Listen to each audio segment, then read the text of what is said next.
Are you ready? Are you ready? Look right here. Can you say hello? Can you say hello, friends? Hey everybody, and welcome back to my channel. If you're new here, welcome. My name is Keisha, and today I'm going to be talking to you about the books that I read in the month of March.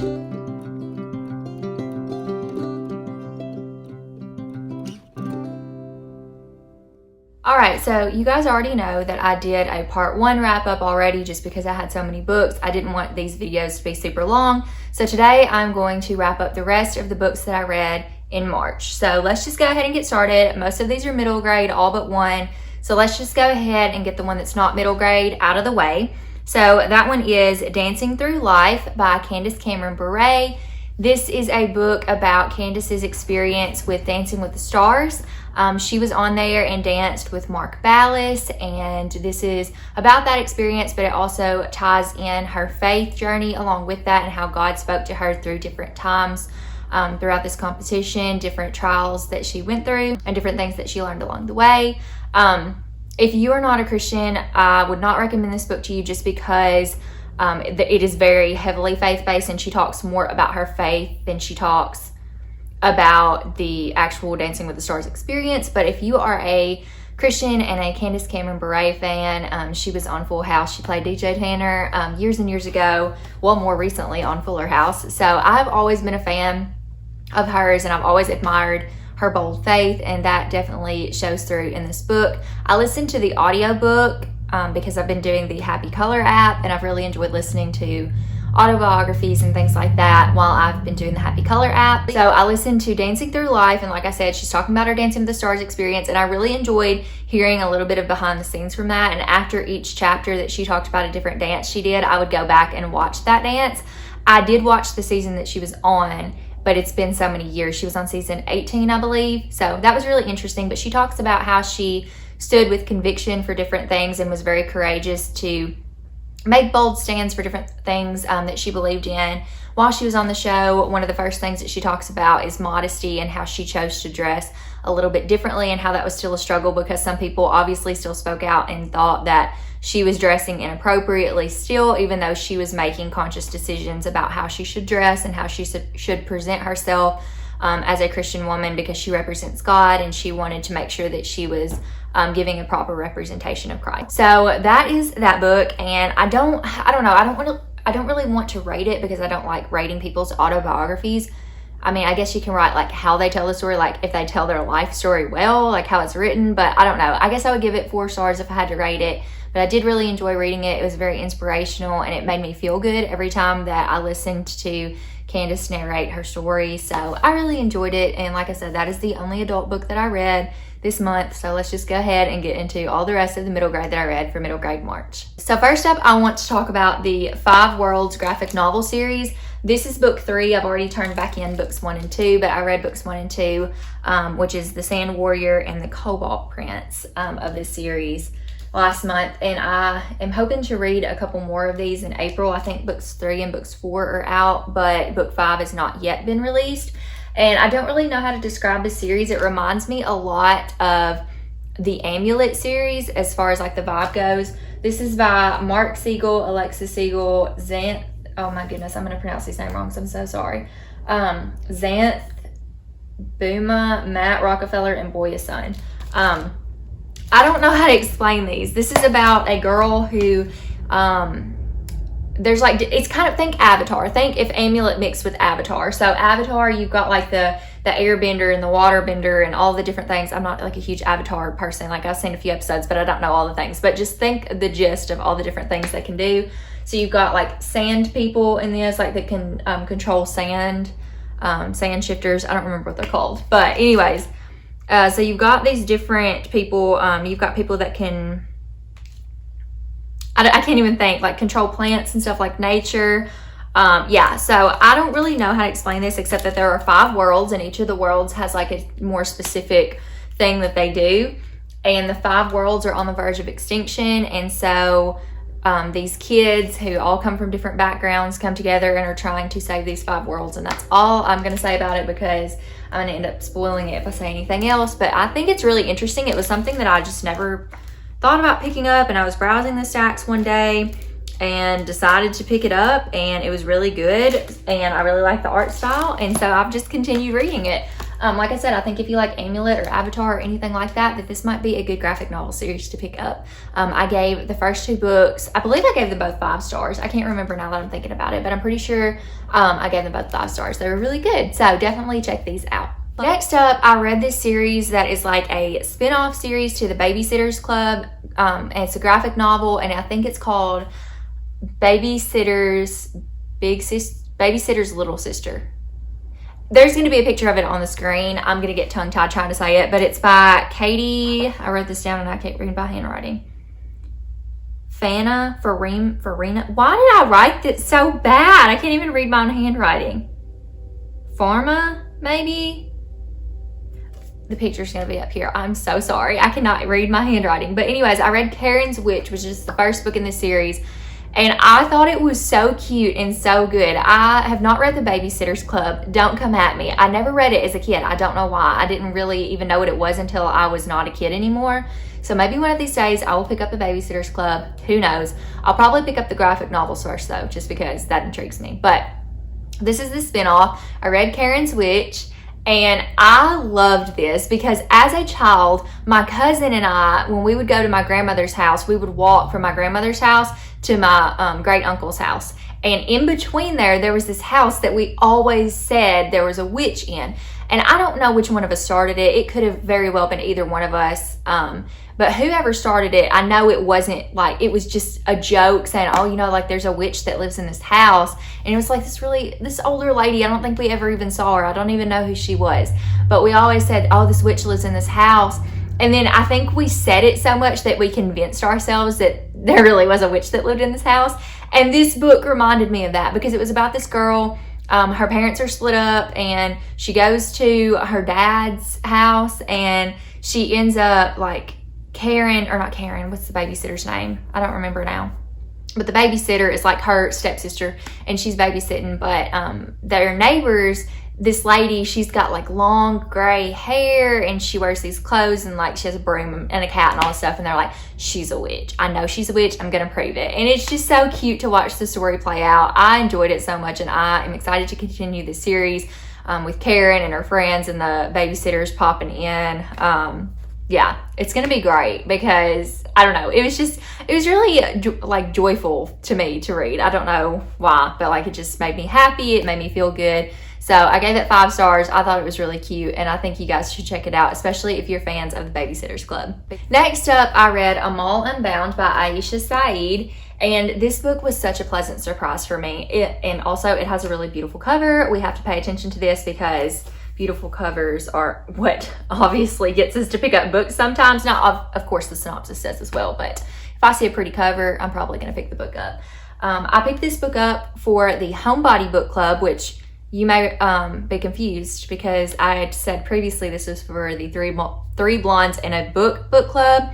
So let me just go ahead and tell you, if you don't already know, the Three Blondes and a Book Club, which was hosted by Zoe from Zoe Delaney, or Zoe Reads on Instagram, Liv from Liv's Library, and Kaylin from Kaylin Abridged, have now rebranded, and their new book club name is the Homebody Book Club, and I adore it. It's so cozy, and I love it. And so yeah, I read this for their book club this month, and it's about a girl named Amal, and Amal has a dream of becoming a teacher, but her dreams are dashed when she ends up being forced into indentured servitude. So Amal lives in a Pakistani village that is run by the Khan family, which a lot of places are being run by the Khan family, and they are just forceful, abrupt, unruly leaders, I guess. And so she ends up having to work for them. She says the wrong thing to the wrong person.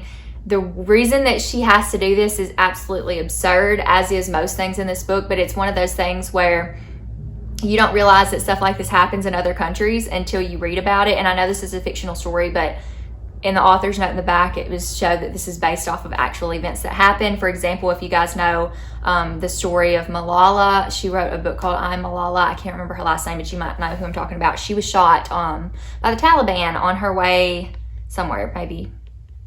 I don't remember. I haven't read that book. But after I read this one, I wanted to read I'm Malala, so that's on my list now. But this was very insightful, just kind of making me more knowledgeable on Pakistani culture, and the fact that stuff like this still happens today is just dumbfound. Like, I'm dumbfounded by it, because I know we talk about in America a lot of times like how so many things are wrong, and while there are so many things that need to be addressed and fixed, we are still so blessed to live in the country that we live in, because we could have it so much worse. And I think it just kind of gave me a shift in perspective. Again, like, this happens sometimes. We just need that perspective change. We need to remember to be grateful for what we have and not take things for granted. And this book definitely showed me that, because it is insane what these people go through in indentured servitude and the reasonings behind things. It just does not add up. There's no reason. These families owe debts to this family. These villagers owe debts to the Khan family, and the system is set up in a way that they'll never be able to pay off these debts. And so it is absolutely atrocious. I cannot, like, I was mad in so much of this book, and then some of the servants that were working with Amal were like mean to her, and that made me mad. It's a heavy book for a middle grade especially, but I really enjoyed it at the same time. It did go a little bit quick. It's a shorter book, and it resolved a little bit more quickly than I think it would in real life. But I feel like this book had a very powerful message. There were lots of really good quotes. One of my favorites, and I may misquote it just a little bit, but it was basically, Amal said that if everyone believed that nothing could change, then nothing ever would.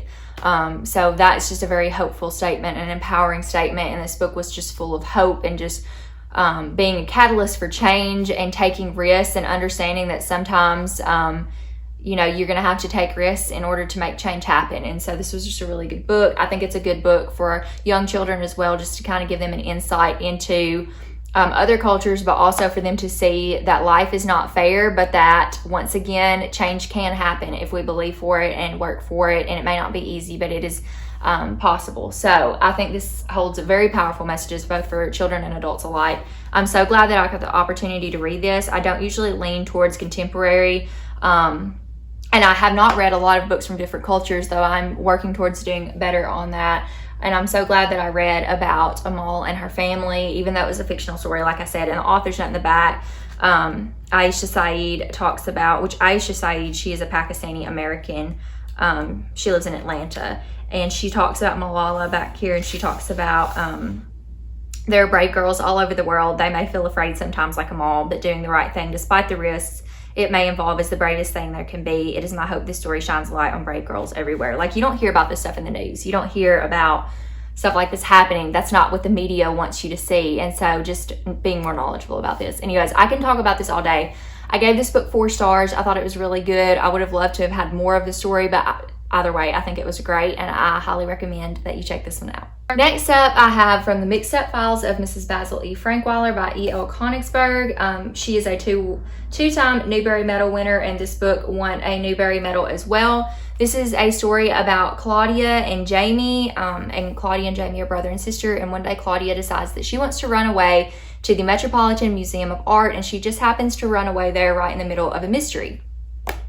That sounded like a great concept for a book, and this is a really short book, and I'll just go ahead and give y'all a little bit of a spoiler alert. It's already April, and I'm not finished with this, but I'm counting this as read in March because I'm going to finish it in the next day or two. But this book is really boring, and I don't know, I think it was written in the 60s maybe. Let me see when this was written. It was written in 1967. And maybe that's part of it. It doesn't read really old or anything, like it doesn't read bad, but it just is not holding my interest. It's not what I thought it was going to be, and I'm kind of bored with it. It has a movie adaptation that I was going to watch, and now I just don't know if I'm going to watch that either. I don't know what I'm going to rate this. I feel like it's probably going to be a 2-star, which 2-star for me is just, it was okay. So if you like Newbery winners or awards or things like that, you might want to read this one.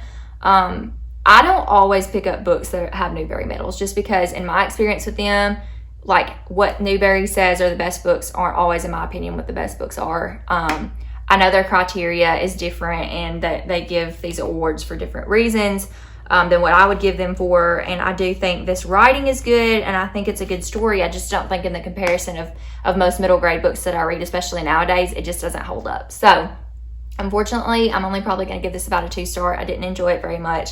But yeah, I hate to say that, but I just didn't really enjoy this one. On a lighter note, I also read Guts by Raina Telgemeier. So I read Smile by her, and I thought it was good. I gave it 4 stars. I didn't really see myself in that one because it was about a girl who got braces, but I did really enjoy the story. I've never had braces. That's why I'm saying I couldn't relate, but I did enjoy the story.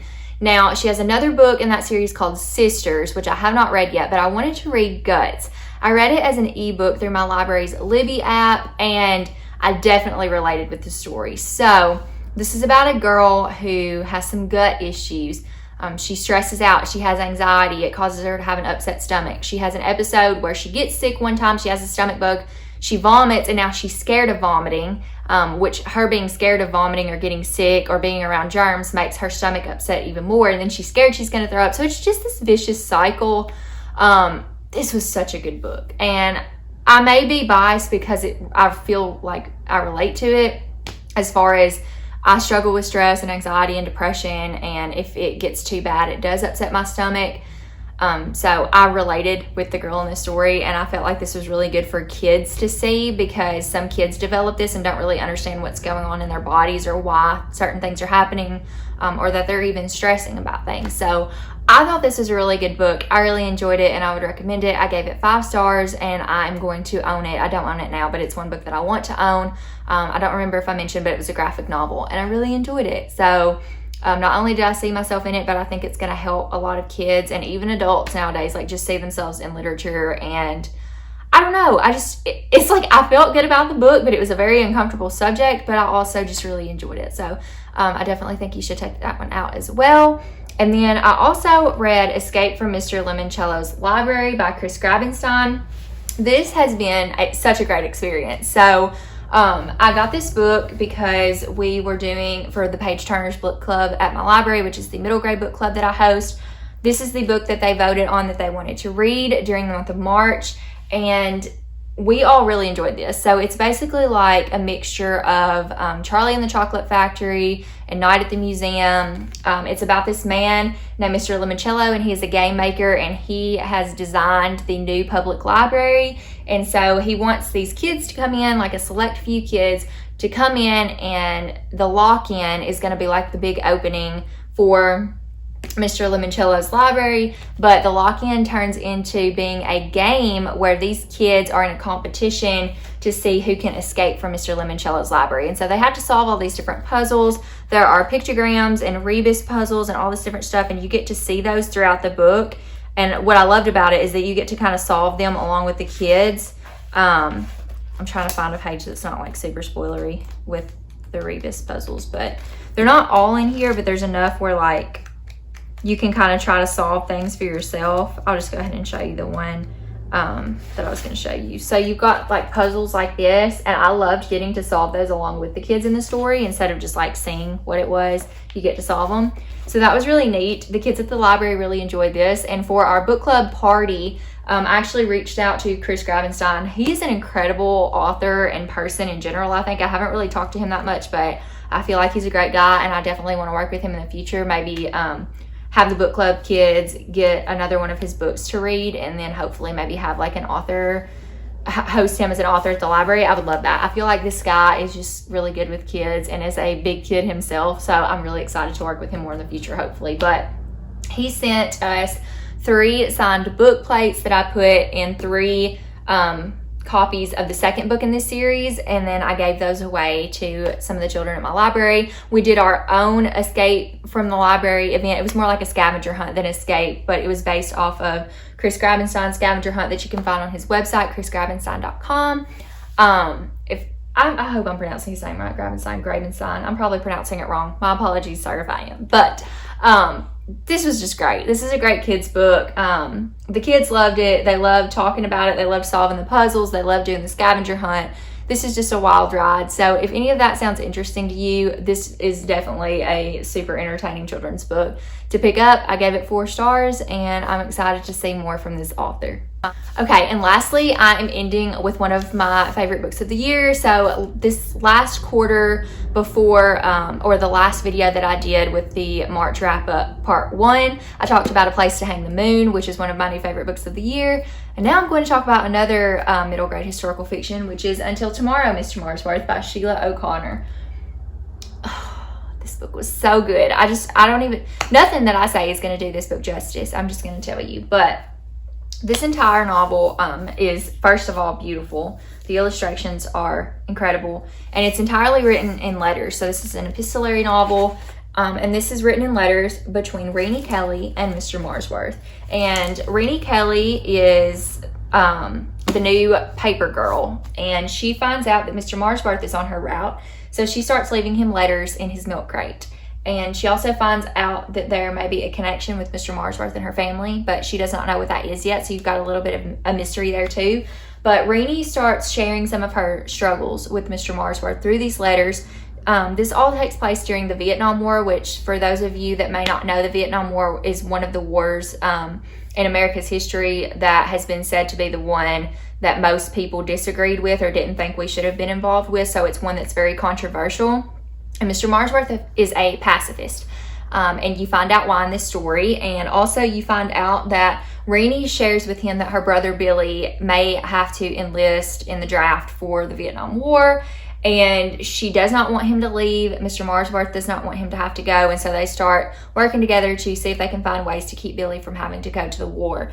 This is such a stinking good book. Like it's a warm hug, but it's also like really heavy at times. There are times where you get really annoyed with Raina because she's trying to do the right thing, but she's not doing the right thing, but she's like 12. She's 11. So, I mean, you expect that from an 11-year-old thinking they're doing the right thing, but doing things that are really reckless. So, the last like 50 to 100 pages of this book, I sobbed. Most of them were happy sobs, but oh my goodness, like it just tugged at my heartstrings. I was so invested in the story. I was so attached to Raina Kelly and Mr. Marsworth. I thought this was an incredible book. I don't read a lot of historical fiction, but whenever I read historical fiction in middle grade, I tend to love it. And this is just another one I think is phenomenal. If you do not read a lot of historical fiction, I would highly recommend that you try Until Tomorrow, Mr. Marsworth, and then also A Place to Hang the Moon by Kate Albus. That's another one of my recent favorites, and they're just both incredible, and I'm so excited to check out more from both of these authors and to check out more middle grade historical fiction. But I gave this book 5 stars, and I love it so, so much. Okay, y'all, that is all of the books that I read in the month of March. I did read quite a few books and quite a few middle grade since it was middle grade March. I hope that you enjoyed hearing a little bit about all of these different books. If you have read any of them, let me know in the comments what you thought, or if any of them piqued your interest, let me know what you're excited to read in the future. And tell me what your favorite book that you read in March was. I would love to know. And while you're down there, go ahead and hit the like button and hit the subscribe button as well if you would like to see more videos from me. And you can also hit the bell if you would like to get a notification for any time I post a new video. So thank you guys all so much for tuning in and stopping by, and I will see you all in my next video. Bye, friends.